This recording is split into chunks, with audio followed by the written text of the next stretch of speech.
This is the Great Vocal Majority Podcast.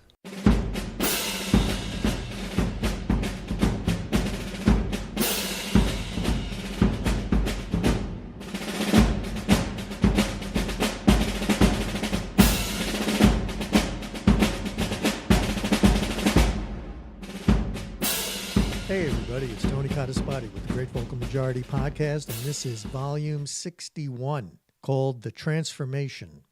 Today's leftists and yesterday's liberals. Back in 2007, when I first got wind of Barack Obama, an exciting newcomer to the national political scene, it was immediately recognizable to me, basically through his rhetoric, that he was not a liberal in the sense of what that term has come to mean from the FDR era forward. Rather, Obama used much of the traditional rhetoric of liberals, but he also expressed a good deal of leftist rhetoric. Now, what's the difference? Well, liberal rhetoric advocates for a more activist federal government and a government that acts as a complement because of certain limitations in the private economy, meaning individuals and businesses, because that part of the economy, according to liberals, has difficulty in addressing societal inequities. The role of government for a liberal is to do what nobody else can to address those problems. Conservatives, however, disagree with that, of course, and they place more faith in the free market and insist inequities can be alleviated more efficiently and effectively if government's role was limited to just keeping the markets open, free, and fair. Now, leftists have a completely different view from conservatives, naturally, and even from liberals.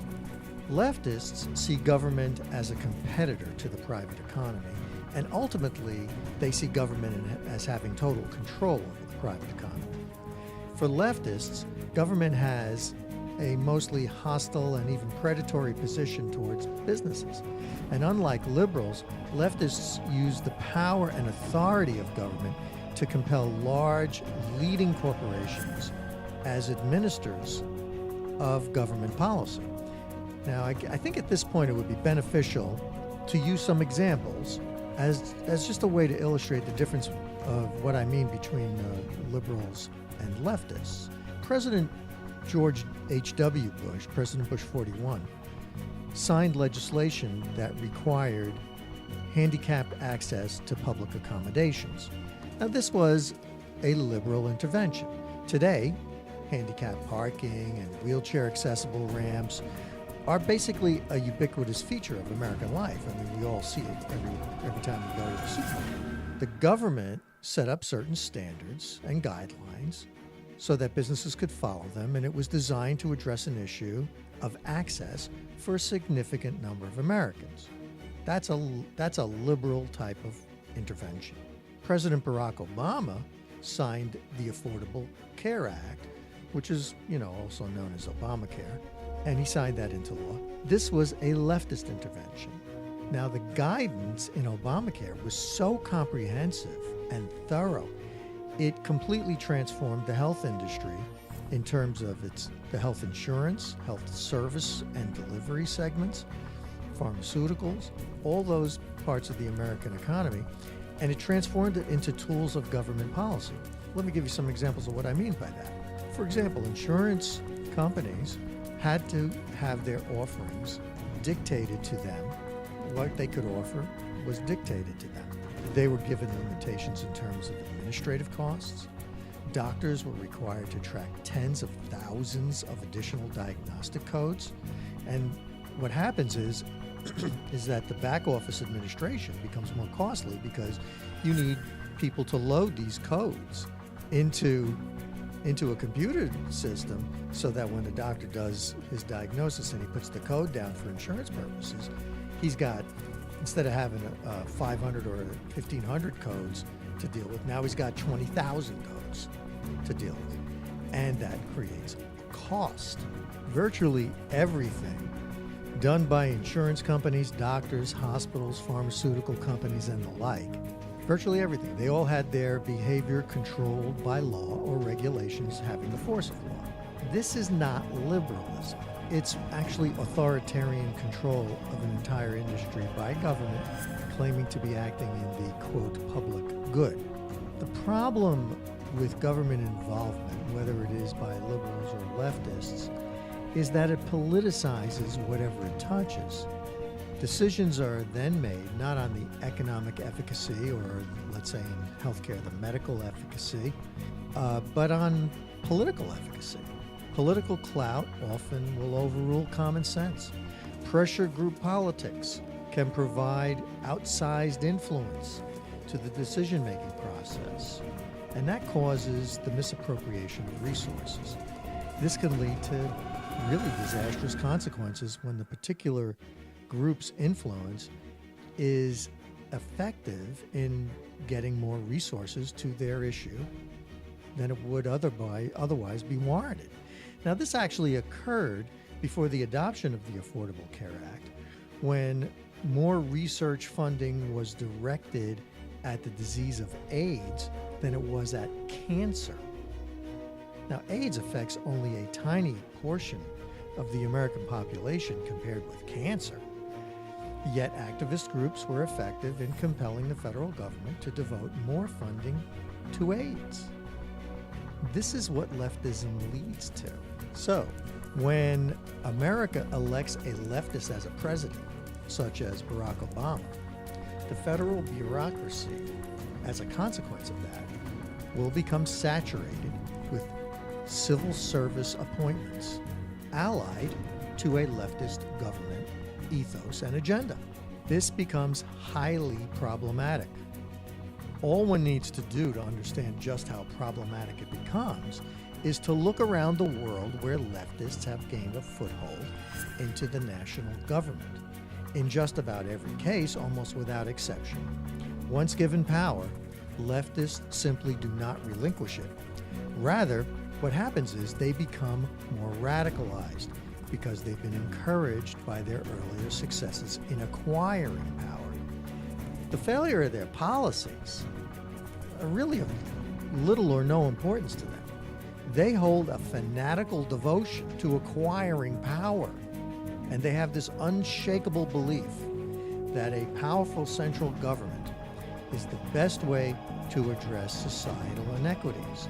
And failures are never attributed to the shortcomings of their ideas, but rather to the opposition to those ideas. And that's why they always seem to go after and try to destroy anyone opposing those ideas.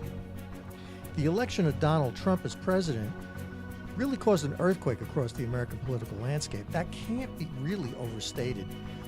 Trump represented an incredible and disruptive change to the body politic. Simply by being elected, he exposed, and this is important, he exposed how insular the Washington establishment had become.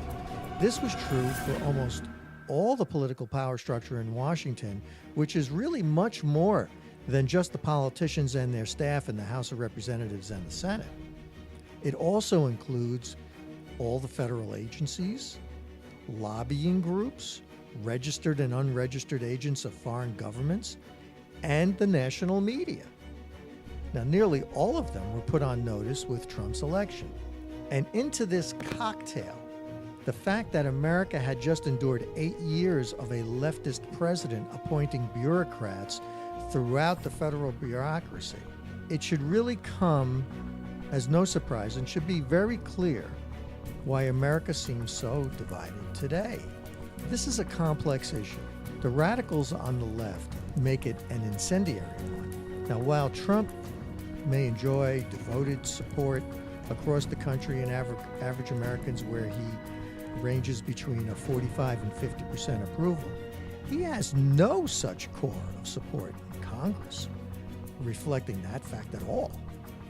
He is hated, literally, by the entire Democrat Party, which is no longer liberal but left, thanks to Obama, nearly all of the news media, and powerful entrenched bureaucrats in federal agencies, as well as former agency heads and bureaucrats who are now free to publicly express their political leanings that we're supposed to believe they never allowed to influence them while they were government employees. Here is the bottom line, folks. Once leftists have been able to insinuate themselves into a government, you cannot expect them to honor the traditions we have in America for more than 2 centuries. The left is happy and willing to burn the house down and blame it on their political enemies. Compromise is not in their nature. It is impossible with the left because they aren't interested in compromising. They are out to destroy. Yet, this is but one part of the challenge to President Trump. He's got a lot more to contend with than just the left. Even Republicans who for years tried to negotiate and compromise with the left, only to get their heads handed to them. They continue to believe the political paradigm hasn't been changed. This is the fundamental transformation of America that Barack Obama spoke about, everybody. This is it. This is who they are. This is what they're about. Even if President Trump left office, everything you hear now would be said about Mike Pence. And even if there was no President Pence, and if instead we had another Republican, let's say, go crazy, President John Kasich, or President Jeff Flake, or even President Jeb Bush or Marco Rubio, the same attacks would be taking place on that Republican. Don't kid yourself. It would only differ by degree. We have ample evidence to prove this. We can show a current example. Take the example of Brett Kavanaugh. This is Trump's most recent appointment to the Supreme Court. Is there anyone less threatening from all appearances than Brett Kavanaugh? I mean, the man goes to homeless shelters and feeds the homeless on his days off. Anyone who, based on his record, seems more open-minded than Brett Kavanaugh? Anyone more family-oriented? Anyone more civic-minded? Yet even he is castigated and villainized as a threat to freedom. The treatment of Brett Kavanaugh should inform all of us of what the left is capable of doing to any Republican. We have already seen a leftist and supporter of Bernie Sanders, who's another leftist, attempt a mass murder of Republicans. We have seen leftists harass cabinet-level officials in their homes and in public accommodations like restaurants. We have seen leftists deny service to people based on their politics. We have seen leftists riot on college campuses. We have seen leftists physically assault Trump supporters leaving Trump rallies. But that's not all. We have also seen a leftist member of Congress demand the president be overthrown in a military coup. We have seen another leftist member of Congress stir up bitter anger and encourage people to confront and harass anyone in President Trump's administration that they may encounter in public. We have seen members of Congress accuse the president of treason over something he said in a press conference, of all things. We have seen supposedly apolitical members of government agencies in the Obama administration declare the president a traitor and call for his impeachment. I could make this list a lot longer, but the point should not be lost here. Leftists are not liberals. Liberals never and would never do what these leftists are doing. They're the ones doing Vladimir Putin's work for him. They are the ones undermining confidence in our government, and especially the president and his administration.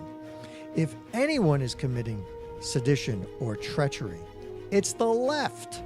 The sooner Americans wake up to the fact that it is the left who is poisoning the political dialogue in America and vigorously and unambiguously repudiates them for it, demanding that the government be flushed of this kind of subversion, the better off America will be. That's it for me. I'm Tony Codispoti. I hope you enjoyed listening to this podcast. Please subscribe to the podcast or go to the YouTube channel and subscribe there as well.